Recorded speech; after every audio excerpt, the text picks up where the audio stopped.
Ok, Uvas e Personalidades hoje com Maria Cirleide, uma responsável e dedicada ao terceiro setor, que com a própria organização serve de ponte entre o executivo e o público. Maria Cirleide, obrigado por teres vindo ao Uvas e Personalidades. Quem não te conhece, quem é Maria Cirleide? Bom, sou uma pessoa que acredita na organização da sociedade civil, que é o terceiro setor, para que a gente possa melhorar as condições de vida da sociedade. Então, eu, na verdade, como eu disse, sou uma pessoa como todas as outras que existem na sociedade, né? E, como eu disse, nasci no Pará, estou em Curitiba desde 2000, desde os meus 16 anos, atuo diretamente no terceiro setor. E falar de mim é um pouco difícil, né? Tanto que as pessoas falam, mas muitas pessoas me conhecem, mas muitas vezes não sabem o que a gente faz, né? E é um pouco difícil falar de mim mesma, mas o que você quer saber exatamente de mim? Ok, então é assim, o objetivo do nosso programa, nesse sentido, é conhecer a uva. Daí o facto de eu falar de uvas e personalidades. Muitas vezes a sociedade impõe rótulos a determinadas situações, atitudes ou pessoas que, de alguma forma, sejam figuras públicas. Tem um rótulo. O meu programa é exatamente para quebrar esse verniz. Vamos conhecer a uva antes de conhecer o rótulo. Então, inicialmente, vamos a conhecer o rótulo. Quem é Maria Cirleide na sociedade? Tem uma responsabilidade perante o público e a sociedade civil. Estávamos a conversar há pouco, tu serves de ponte como tradução das necessidades do social perante o administrativo. Como é que surgiu esse clique, esse gosto e essa intuição para seguir esse caminho? Então, eu tinha apenas 16 anos e morava em um local muito difícil, né? Então, lá na Transamazônica, no Pará, um lugar de difícil acesso.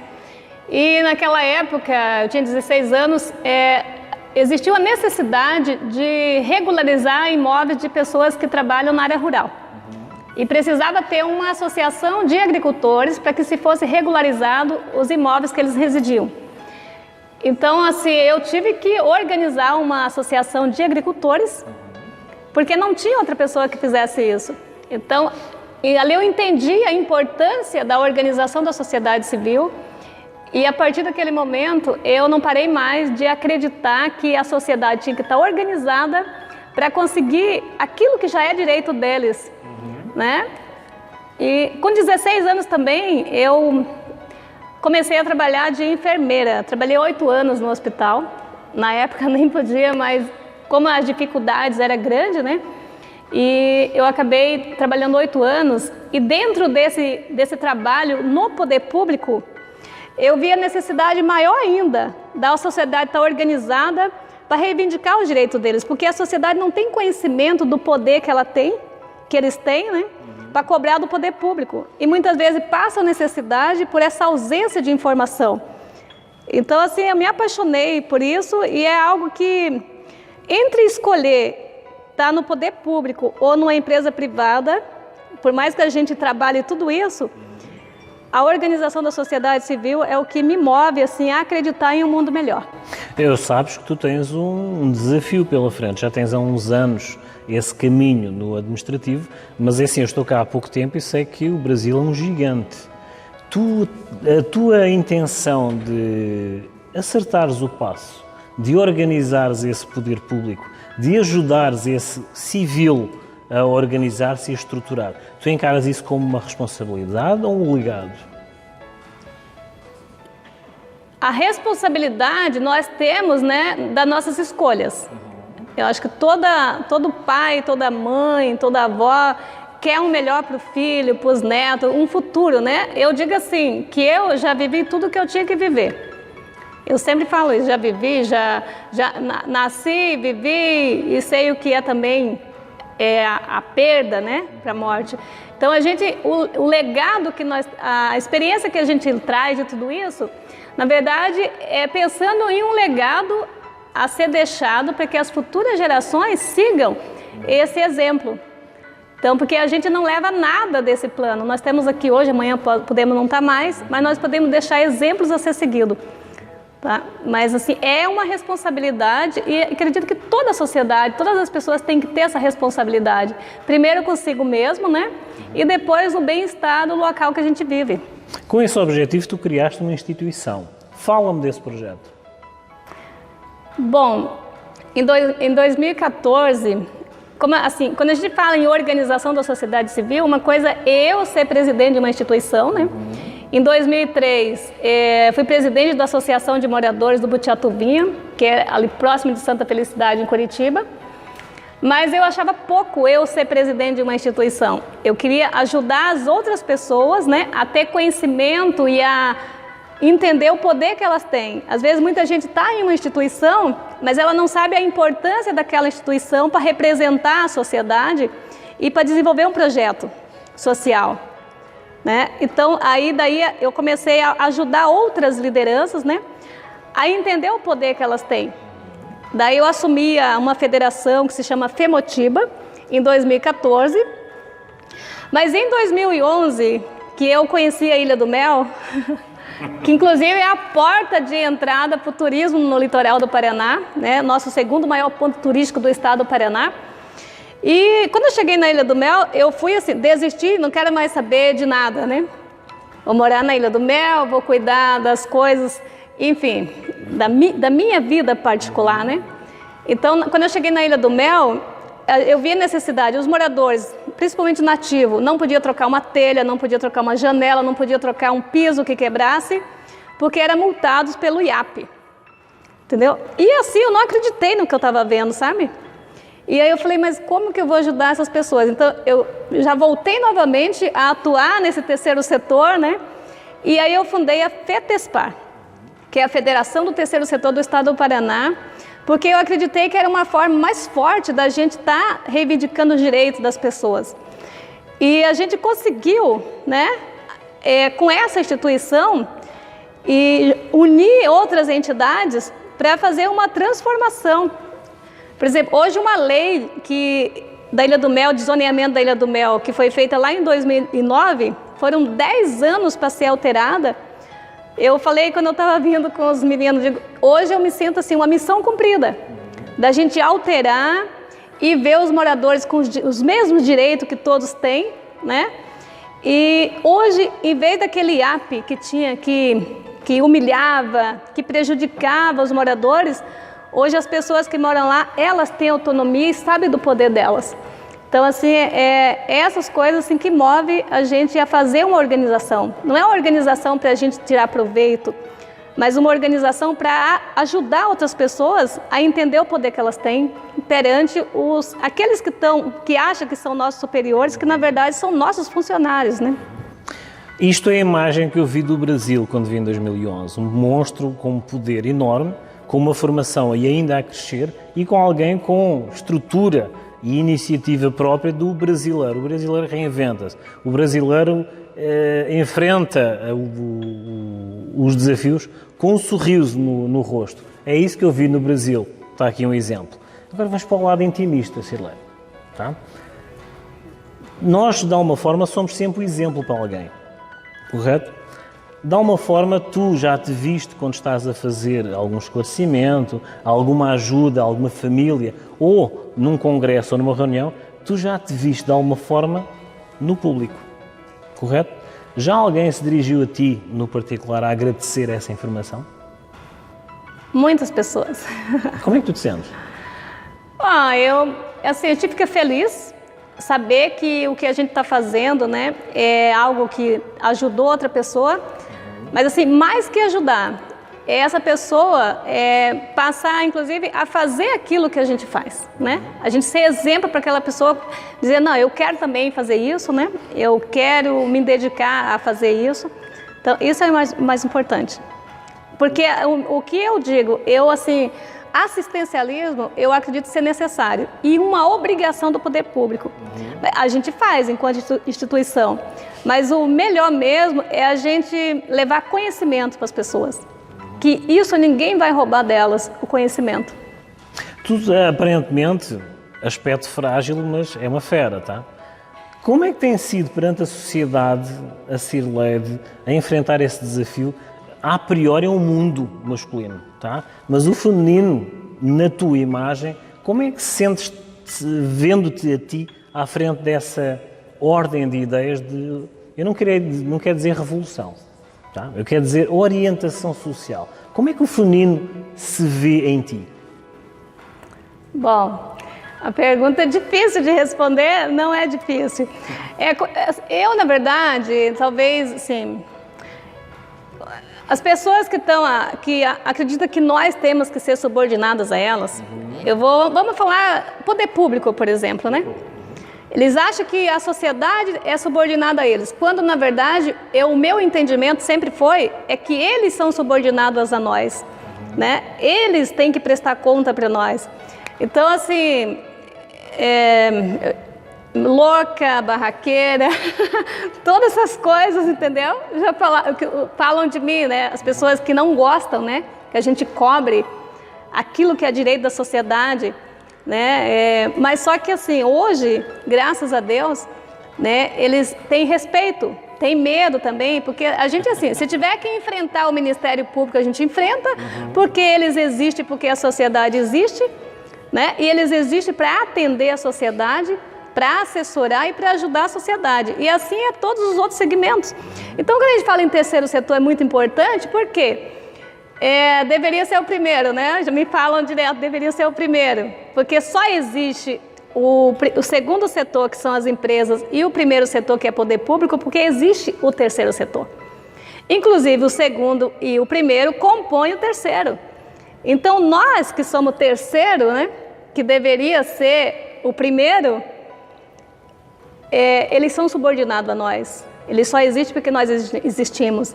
É nós que pagamos, é nós que pagamos imposto, pagamos tudo. Então, eles são subordinados a nós, então eles não querem a sociedade informada, informatizada, com conhecimento, né? Mas eu acredito ainda que em breve espaço de tempo, a sociedade vai entender o poder e vai ser uma inversão, vai ser uma valorização, inclusive, que eles vão ter que fazer aquilo que é direito da sociedade. Isto é o Brasil que eu vejo. Portanto, é assim, o feminino a dar as cartas, uma fera no posto certo, no local certo, no tempo certo. É uma fera. Cirlene, se a tua vida fosse um livro, qual era o título? O título do livro da tua vida qual seria? Eu acredito na força da organização da sociedade civil. Era o título do livro da tua vida? Que frase de motivação ou livro que te acompanha diariamente como máxima diariamente? Uma frase, um livro que tenhas lido, um pensador. Tens alguma máxima, alguma pata de coelho para dar sorte que te siga diariamente como motivação? Uma frase, um livro? Eu não vou falar de frase de livro. Eu vou falar do que eu tenho conhecido, assim, da minha vivência, né? O que me motiva, né, a tudo isso, o que me motiva a acreditar primeiro, eu existir, né? E o segundo é assim, que nessa vida nós somos passageiros, né? Nós estamos aqui de passagem. Então, todos os dias eu procuro fazer o melhor, porque a nossa vida é muito rápida. Nós estamos aqui e amanhã podemos não estar mais. Então, todo dia, quando eu acordo, eu falo assim, não, eu vou fazer tudo o que eu puder fazer hoje, porque amanhã eu não sei se eu vou conseguir. E as pessoas que, por exemplo, minha neta, minha filha, e as crianças que eu convivo todo dia, vejo, elas precisam de ter um direcionamento, entendeu? Então, se eu falar de frase de livro, eu leio muito a Bíblia, né? Acredito em Deus. E o que me motiva mesmo é Deus.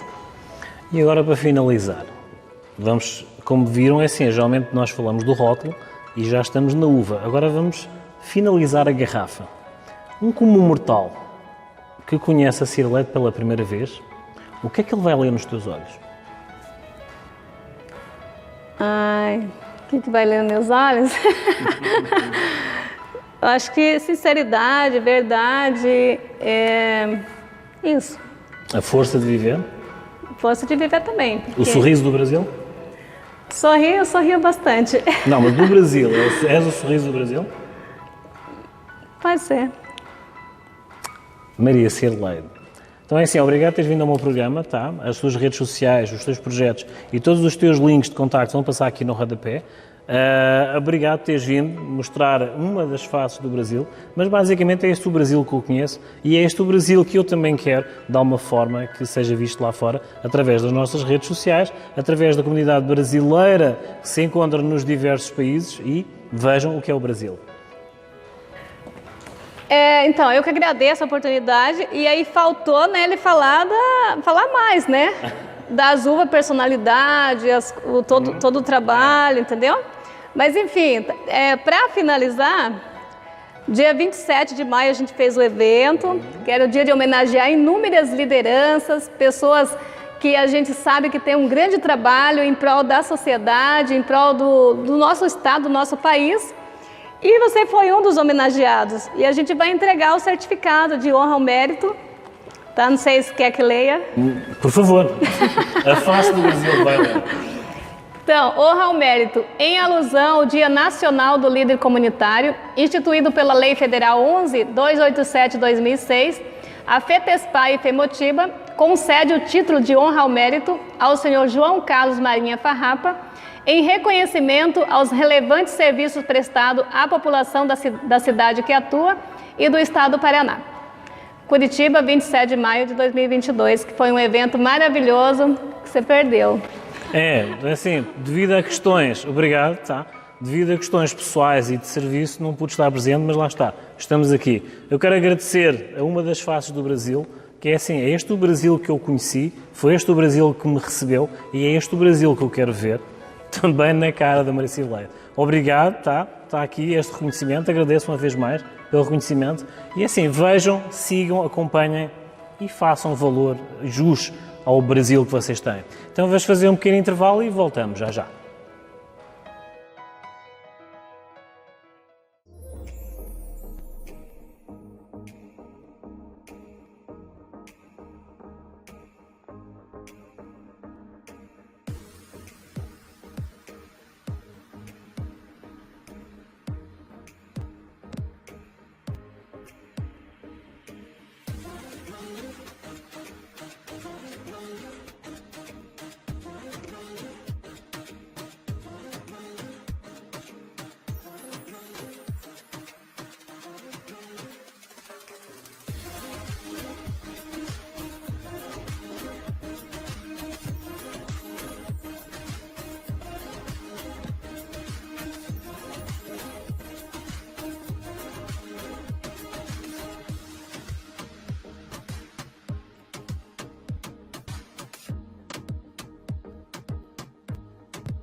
Tá com saudade de viajar? Então arroche e descubra o Rio Grande do Norte, uma lindeza de lugar. Aqui você tem um mundo para passear. Natal, Pipa, Galinhos, gostoso, mas se quer um friozinho maravilhoso, não falta serra para você aproveitar. Aqui é tudo perto, pode vir de carro, avião, até a pé. Tem Santa Rita de Cássia para quem tem fé, mas menino, tem até montanha para descer de rapé. O Rio Grande do Norte tem um mundo para você aproveitar. Vamos viajar? Turismo preparado e seguro é logo ali. Visite riograndedonorte.com.br.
Hoje vou puxar a brasa à minha sardinha. É uma expressão portuguesa que se quer de puxar o assunto à sua natureza. Então, é assim, sendo assim, vou puxar um vinho português, tá? Como a nossa sugestão de hoje.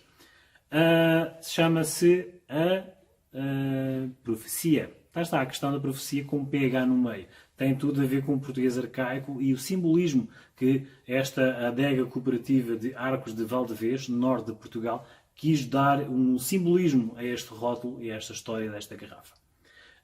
Estamos a falar então de 3 castas, tá? Principalmente vamos falar das caixas, 3 uvas diferenciadas, Touriga francesa, Touriga nacional e tinta barroca. 3 castas autóctones que tem a ver com a região na qual elas somente são produzidas e originárias. As nossas uvas em Portugal são autóctones, lá está. Muitas vezes absorvemos outras castas, mas as nossas só são nossas, ou seja, não, mesmo que se queiram pôr a plantar noutras regiões ou noutros países, perdem muitas vezes a sua característica própria, que é nacional. Estamos a falar então de 3 castas, como eu comentei. É um vinho com uma safra de 2019, tá? Português, com 13 graus de álcool.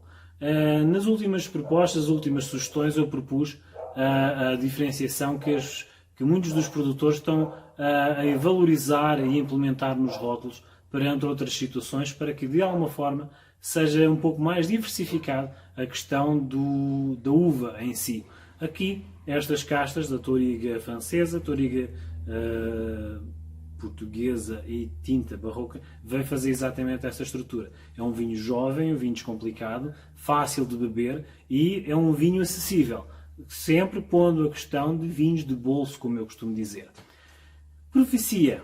A adega cooperativa de Arcos de Valdevez quis dar uma homenagem a esta profecia. A profecia tem a ver, a priori, com a implementação da primeira Carta de Autorização do Vaticano para a estruturação do território português através do Dom Afonso Henriques no século XII.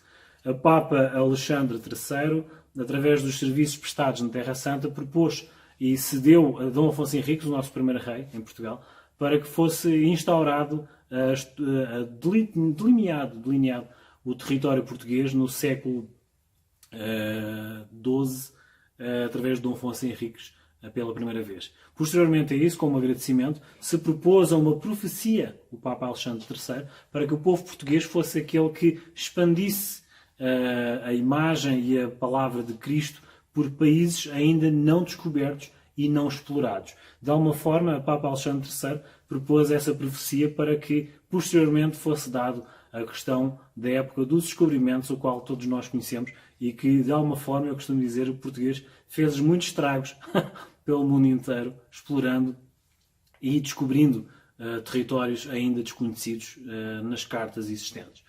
Passando a história, então, assim vemos o rótulo bonito, uma rosa, uma bandeira portuguesa desbravada, profecia com a questão do PH no meio, já delineando ou identificando o português arcaico, e agora passemos então às harmonizações. Harmonizações, como tem sido da parte do aconselhamento da parte dos nossos amigos e clientes, tem a ver com as harmonizações básicas da proteína.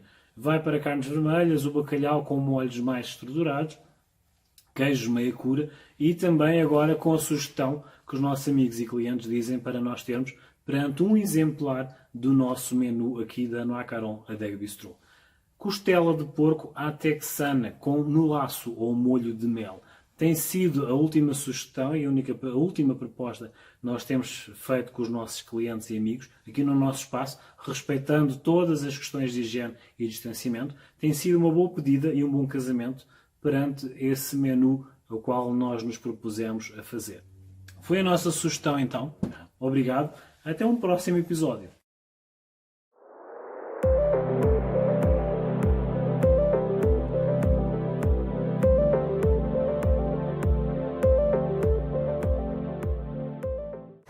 Então, meninas, hoje sobre a maquiagem eu quero conversar um assunto um pouco mais polêmico com vocês. Acostumamos a ver as meninas passarem para nós dicas incríveis, mas lembrando que muitas dessas meninas têm apenas 15 a 18 anos de idade. Hoje o nosso trabalho vai ser mais intenso com você, que assim como eu já é uma mulher mais madura, mas nem por isso vai deixar sua beleza de lado. Então eu quero passar algumas dicas básicas para o seu dia a dia, para você se transformar aí na sua casa, ok? A Carla já fez o tratamento de microagulhamento aqui na Fábrica dos Loiros, então ela já está com a pele tratada. Mas se você ainda não fez esse tratamento na sua casa, eu indico a passar agora de imediato um creme de tratamento.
Então, estamos aqui finalizando a nossa querida Carla, mostrando para vocês que apenas algo bem sutil e suave pode transformar o olhar e os resultados aí na sua casa. Foi feito somente uma cobertura de pele bem básica que vocês vão acompanhar, que vocês acompanharam no vídeo.